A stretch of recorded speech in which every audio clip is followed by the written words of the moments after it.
50% ರಿಯಾಯಿತಿಯಡಿ ಕೇವಲ 9 ದಿನಕ್ಕೆ 11 ಲಕ್ಷ ರೂಪಾಯಿ ಟ್ರಾಫಿಕ್ ದಂಡ ಪಾವತಿ. ಕುಂದಾನಗರಿಯಲ್ಲಿ ಸಂಚಾರ ನಿಯಮ ಉಲ್ಲಂಘನೆ ಪ್ರಕರಣಗಳಿಗೆ ಸಂಬಂಧಿಸಿದಂತೆ 50% ರಿಯಾಯಿತಿಯಡಿ ದಂಡ ಪಾವತಿಸಲು ರಾಜ್ಯ ಸರ್ಕಾರವು ಅವಕಾಶ ಕಲ್ಪಿಸಿದ್ದು, ಕೇವಲ 9 ದಿನಗಳಲ್ಲಿ 5,236 ಪ್ರಕರಣಗಳಿಗೆ ಸಂಬಂಧಿಸಿದಂತೆ 11,89,200 ರೂಪಾಯಿ ದಂಡ ಸಂಗ್ರಹವಾಗಿದೆ ಎಂದು ಸಂಚಾರ ಪೊಲೀಸರು ತಿಳಿಸಿದ್ದಾರೆ. ಹೌದು, ಪೊಲೀಸ್ ಇಲಾಖೆಯಲ್ಲಿ ಸಂಚಾರ ಚಲನ್ನಲ್ಲಿ ದಾಖಲಾದ ಪ್ರಕರಣಗಳಿಗೆ ದಂಡ ಪಾವತಿಸದೆ ಬಾಕಿ ಉಳಿಸಿಕೊಂಡಿರುವ ಪ್ರಕರಣಗಳಲ್ಲಿ ದಂಡ ಪಾವತಿಸಲು ರಿಯಾಯಿತಿ ನೀಡಿ ಸರ್ಕಾರವು ಆದೇಶಿಸಿತು. ಈ ಆದೇಶವು ಆಗಸ್ಟ್ 23ರಿಂದ ಜಾರಿಗೆ ಬಂದಿದ್ದು, ಸೆಪ್ಟೆಂಬರ್ 12ರವರೆಗೆ ರಿಯಾಯಿತಿ ಅಡಿ ದಂಡ ಪಾವತಿಸಬಹುದಾಗಿದೆ. ದಂಡ ಪಾವತಿಸುವುದು ಹೇಗೆ?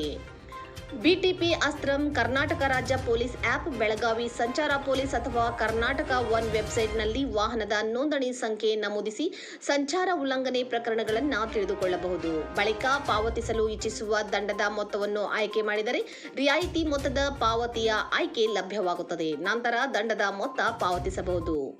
ಟ್ರಾಫಿಕ್ ನಿಯಮ ಉಲ್ಲಂಘಿಸಿದವರಿಗೆ ದಂಡದಲ್ಲಿ 50% ರಿಯಾಯಿತಿ ನೀಡಲಾಗಿದೆ. ಹೆಲ್ಮೆಟ್ ಧರಿಸದಿರುವುದು, ನಿಗದಿತಕ್ಕಿಂತ ಹೆಚ್ಚು ಬೈಕ್ನಲ್ಲಿ ಪ್ರಯಾಣಿಸುವುದು, ಸಿಗ್ನಲ್ ದಾಟುವುದು ಸೇರಿದಂತೆ ಹಲವು ನಿಯಮ ಉಲ್ಲಂಘನೆಗೆ ದಿನನಿತ್ಯ 1000ಕ್ಕೂ ಹೆಚ್ಚು ಕೇಸ್ಗಳು ದಾಖಲಾಗುತ್ತಲೇ ಇರುತ್ತವೆ. ಸದ್ಯ ಸಂಚಾರ ಇಲಾಖೆ ಹೊರಡಿಸಿರುವ ಈ ಆಫರ್ ಅನ್ನು ಬೈಕ್ ಹಾಗೂ ಇತರ ವಾಹನ ಸವಾರರು ಬಳಸಿಕೊಳ್ಳುತ್ತಿದ್ದಾರೆ. ಅದರ ಭಾಗವಾಗಿ ಇಂದಿಗೆ 9 ದಿನಗಳಲ್ಲಿ 11 ಲಕ್ಷ ರೂಪಾಯಿ ದಂಡ ಸಂಗ್ರಹವಾಗಿದೆ ಎಂದು ಪೊಲೀಸ್ ಅಧಿಕಾರಿಗಳು ತಿಳಿಸಿದ್ದಾರೆ. ನಮಸ್ಕಾರ. ಕರ್ನಾಟಕ ರಾಜ್ಯ ಸರ್ಕಾರ 21 ಆಗಸ್ಟ್ಗೆ ಒಂದು ಆದೇಶವನ್ನು ಹೊರಡಿಸಿದೆ. ಈ ಆದೇಶ ಪ್ರಕಾರ ಯಾರ್ಯಾರ್ದು ಟ್ರಾಫಿಕ್ ಚಲಾನ್ ಇನ್ನೂ ತುಂಬುವುದು ಬಾಕಿ ಇದೆ ಅವರಿಗೆ 50% ರಿಯಾಯಿತಿಯನ್ನು ಈ ಆದೇಶ ಪ್ರಕಾರ ನೀಡಲಾಗಿದೆ.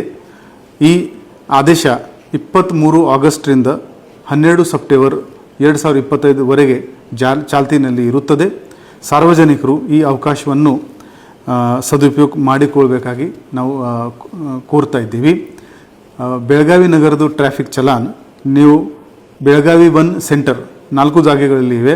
ಅಶೋಕ್ ನಗರ್, ದೂರದರ್ಶನ್ ನಗರ್, ರಿಸಾಲ್ದಾರ್ ಗಲ್ಲಿ ಮತ್ತು ಗೋವಾವೇಸ್ ಇಲ್ಲಿ ತುಂಬಬಹುದು. ಅಥವಾ traffic management centre CP office Belagavi ಇಲ್ಲಿ ತುಂಬಬಹುದು. ಅಥವಾ ನಾರ್ತ್ ಮತ್ತು ಸೌತ್ ಟ್ರಾಫಿಕ್ ಪೊಲೀಸ್ ಸ್ಟೇಷನ್ನಲ್ಲಿ ಹೋಗಿ ಕೂಡ ನೀವು ಈ ಚಲಾನನ್ನು ತುಂಬಬಹುದು. ಧನ್ಯವಾದಗಳು.